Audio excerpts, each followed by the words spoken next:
তাহলে বাংলাও পারে, বাঙালিরাও পারে। Hello friends, welcome to the new episode of my channel I Prince. তো আজকে একটা ব্যাপার নিয়ে কথা বলবো, কোনো সিনেমার রিভিউ এখানে করবো না, কিন্তু যেহেতু আমরা বাংলা সিনেমা নিয়ে কথা বলি, কিছুটা হলো আমরা বাংলা ইন্ডাস্ট্রির সঙ্গে একটু হলে যেহেতু যুক্ত, তো মনে হলো আজকে এই ব্যাপারটা নিয়ে অবশ্যই কথা বলা দরকার রয়েছে। তো কথা বলছি সেলিব্রিটি ক্রিকেট লিগ নিয়ে, এবং এটা আমরা প্রায় ছোটোবেলা থেকেই দেখি। 2013 সাল, মানে 13 সাল থেকে সম্ভবত শুরু হয়েছিল আমাদের মানে পছন্দের তারকারা খেলতে। একটা বছর তো দেবদাজিৎদাও খেলেছিল, আমার এখনো মনে আছে। জিদ্দা সম্ভবত ক্যাপ্টেন হয়েছিল একটা বছর, সেখানে দেবদাজিৎদা খেলেছিল। মানে এইসব দিন থেকে আমরা বড় হয়েছি। তখন যখন হতো এটা, মানে এটা যখন হতো সেলিব্রিটি ক্রিকেট লিগ, দেখার একটা আলাদাই উন্মাদনা ছিল। মানে কালার্স চ্যানেলে সম্ভবত হতো, তখন দেখতাম। জিদ্দা খেলতো, দেবদা খেলতো, যিশুদা খেলতো, সবাই খেলতো। তখন একটা আলাদা ব্যাপার ছিল। এখন আর জিদ্দা দেবদা খেলে না, সেটা আলাদা দিক।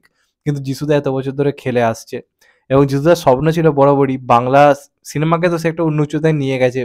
সাউথে গিয়ে সিনেমা করে, বলিউডে গিয়ে সিনেমা করে, এবং তার একটা স্বপ্ন ছিল যে সেলিব্রিটি ক্রিকেট লিগে কোনোদিন বেঙ্গল টাইগার্সকে চ্যাম্পিয়ন করে, যে দেখিয়ে দেবে যে এখানকার ছেলেরাও পারে। দেখুন, বাংলার টিম কিন্তু রঞ্জিতেও কিছু করতে পারছে না, বাংলার ছেলেমেয়েরাও কোথাও চান্স পাচ্ছে না। তো সেখান থেকে দাঁড়িয়ে বাংলা ইন্ডাস্ট্রি দিক দিয়ে যদি আমরা বিচার করে বলি, তাহলে আজকে সেলিব্রিটি ক্রিকেট লিগে আজকে বেঙ্গল টাইগার্স চ্যাম্পিয়ন হলো এত বছরের লড়াইয়ের পরে, সেটা কিন্তু একটা বিরাট বড় অ্যাচিভমেন্ট, এটা নিয়ে কোনো ডাউটই নেই।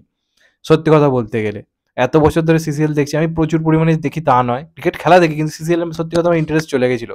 কারণ বেঙ্গল টাইগার্স প্রতিবার খেলতো, খুবই বাজে খেলতো, কোনোবারই সেইভাবে যে ভালো জায়গায় পৌঁছানো সেটা হতো না, যেখানে ইন্টারেস্ট চলে গেছে। কিন্তু যিশুদা কিন্তু লেগেছিল, এবং এই বছর যিশুদা খুব সিরিয়াস ছিল, এবং খাদানের শুটিং পর্যন্ত যিশুদা আগে করে নিয়েছে। বলেছিল যে তুই আমাকে খাদানে নিয়ে, ঠিক আছে, মানে দেবদাকে বলেছিল, কিন্তু আমার একটাই শর্ত রয়েছে, আমাকে সিসিএল খেলার টাইমটুকু দিস।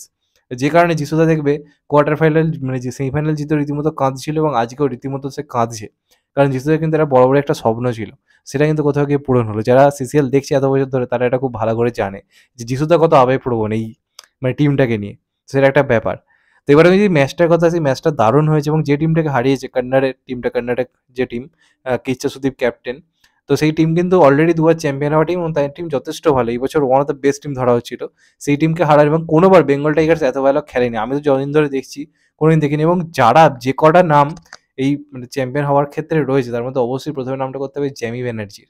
অসাধারণ পারফরমেন্স করেছে। আমি বাকি ম্যাচগুলো সেভাবে দেখা হয় না, আজকে ফাইনালটা দেখলাম, প্রত্যেকটা ম্যাচে 50+ রান করেছে, এবং আজকে তার ব্যাটিং তো দুর্দান্ত হয়েছে। ফার্স্ট ইনিংস, সেকেন্ড ইনিংস দুবারই ফাটিয়ে খেলেছে। রাহুল বলে একজন রয়েছে, সিরিয়াল টিরিয়াল করে, তাকেও খুব একটা আমি যে চিনি তা নয়। তার কাজ, মানে তারও যে বোলিং ব্যাটিং দুটো দারুণ হয়েছে। আজকের ম্যাচটা তো শেষ মানে 4টে ওভারে জ্যামিদা এবং রাহুল মিলে ফাটাফাটি বোলিং করেছে, এবং তার সঙ্গে সঙ্গে ব্যাটিংও দুজনে ফাটিয়ে ব্যাটিং করেছে।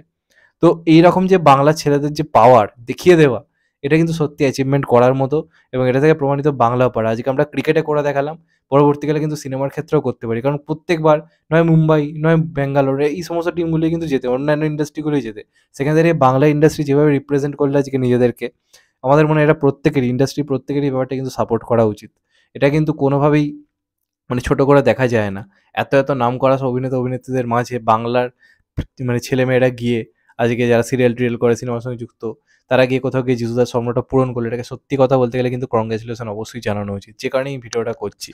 এক কথায় দারুণ লাগলো, কারণ সেলিব্রিটি ক্রিকেট লিগ মানে ছোটবেলা থেকে আমাদের মানে দেখার জিনিসের মধ্যে একটা ছিল, আস্তে আস্তে ইন্টারেস্ট কমে যাচ্ছিল।